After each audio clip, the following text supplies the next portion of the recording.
لك عبد الله. الكابتن سامي الجابر مدير عام كرة القدم في نادي الهلال. كابتن سامي، ربما الفوز اليوم من الناحية المعنوية أعلى حتى من الناحية الفنية. الهلال كان يحتاج إلى توسيع الفارق يبدو لي كابتن، هذا كان الهدف الأسمى اليوم بغض النظر عن حتى المستوى بالرغم حضوره. ما لعبنا أفضل مستوياتنا ولا لعبنا الأسوأ، لعبنا بواقعية، بس أنت تعرف بعد خسارة الديربي 3 نقاط صار ضغط. الضغط هذا هو اللاعبين اللي عملوه، احنا ما شديناهم او لا، احنا تكلمنا معاهم بالواقع، لكن على العموم احنا كسبنا المباراه باسلوبنا اللي فرضناه، بس ما كان يعني ممكن تقدر تقول ان احنا لعبنا مباراه مره ممتازه، لكن نحتاج في هذا الفوز وبالنتيجه وباسهل يعني مختصر المفيد. المباراة اليوم احنا نحتاجها معنويا، اعتقد ان احنا لو كل مباراة ندخلها نفكر فيها في 3 نقاط ونلعب ونفرض اسلوبنا، ان شاء الله باذن الله حتكون المباريات الجاية، ما راح اقول لك راح تكون سهلة، الفتح معروف، الفتح عمل امام الشباب مباراة كبيرة وتعادل في الرياض 2-2 وعنده طموح انه ممكن يسوي شيء، لكن لازم نروح ان عندنا اصرار. المباراة الجاية اعتقد انها مفتاح كبير للدوري وراح تكون من اهم المباريات المنعطة في نادي الهلال، لان فرق ال6 نقاط جانا مرة ثانية، فارق كبير الان يجب ان احنا ما نفرط فيه، نعرف انه هذا جتنا فرصة ثانية قبل ما كنا عندنا فرصة وفرطنا فيها، الآن رجعتنا فرصة مرة ثانية يجب أن احنا نمسكها بيدينا، أعتقد أن هذا هو الوقت المناسب. سامي، هل هذه العودة أن تقول لم تعودوا بالمستوى الأعلى ولكن النتيجة حضرت، هل يعتبر أمر طبيعي بعد خسارة؟ لا، مو بكل مباراة لازم تلعب بالأفضل عشان تفوز، وما قلت لك ان ما احنا بسيئين ولا احنا ممتازين، يعني احنا ادينا بواقعيه، ادينا اياها بتكتيك، المدرب عمل تكتيك جيد انه قرأ بعد نزول خصوصا في تغيير عمر الغامدي، انه عمر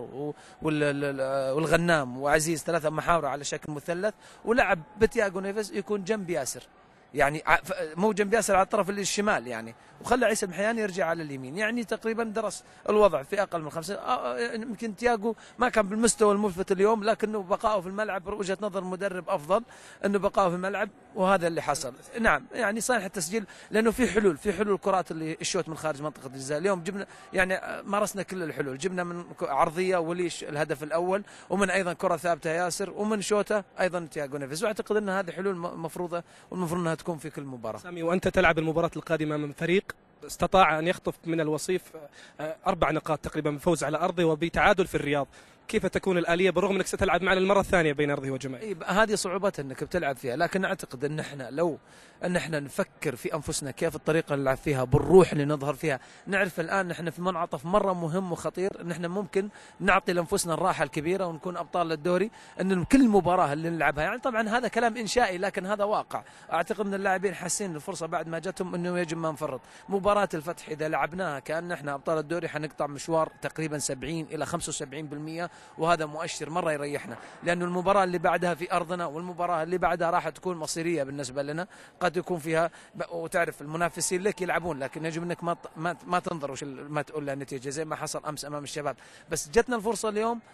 وانا متاكد هذا الكلام يمكن بعدين يسمعونه اللاعبين وحنتكلم معاهم فيه، انه الفرصه هذه يجب انها ما تعوض، توسيع الفارق مطلب، لكن لا تنظر الى اي خصم اللي يلحقك، وخلهم هم اللي دائما يعيشون في الضغط ويحاولون يوصلون لك. اتصالك حول اخر الاخبار عن ويلهلمسون، يبدو انه خرج ذهب الى المستشفى كابتن. نعم ذهب الى الاخذ تقارير مبدئيه. والله تعرف الجو بارد والكدمه قويه تقريبا في مشط الرجل على الاصابع، فان شاء الله باذن الله يعني كان حرص الجهاز الطبي انه ياخذ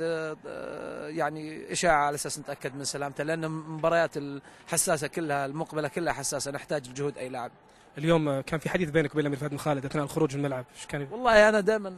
اعترف اني دائما اخاف من الامير فهد بن خالد لما يكون متواجد، خصوصا مع النادي الاهلي، هذا الرجل يملك حقيقه فكر كروي رائع، يعني اتوقع او اتذكر حتى لما كنت لاعب انا للنادي الاهلي كثير يجي هنا وكان مسؤول فهد بن خالد وكانوا كثير يفوزون علينا، فانا دائما لما قلت له يا اخي انا ماني بخايف الا منك الله يستر، لكن الامير فهد بن خالد شخصيه فعلا فاهمه مكسب الرياضه السعوديه، وحقيقه يعني يشوف تطور النادي الاهلي مهما كانت النتيجه، النادي الاهلي عنده مستقبل كبير بوجود الرجال الموجودين فيه، الاستاذ عبد العزيز العنقي رئيس النادي والاستاذ فهد بن خالد مشرف، فاعتقد انه كل هالكيان الاهلاوي يعني كل الاحترام. اخيرا سامي، الامير نواف بن سعد جميل ان يحضر وتحضر ايضا ال3 نقاط كهديه من اللاعبين لعودته. والله شوف الامير نواف حقيقه وجه السعد زي ما يطلقون عليه، يعني الامير نواف ظروف اللي مر فيها حقيقه رغم وحضوره امس الى انه حب يشارك عن الغياب اللي حصل له في الفتره السابقه، انه حب انه يتواجد حتى في مقاعد الاحتياط، وهذا شيء يشكر عليه، مو مجبور ولكنه مساهمه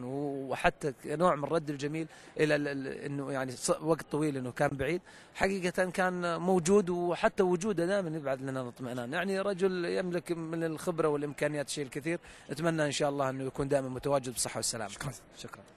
شكرا الكابتن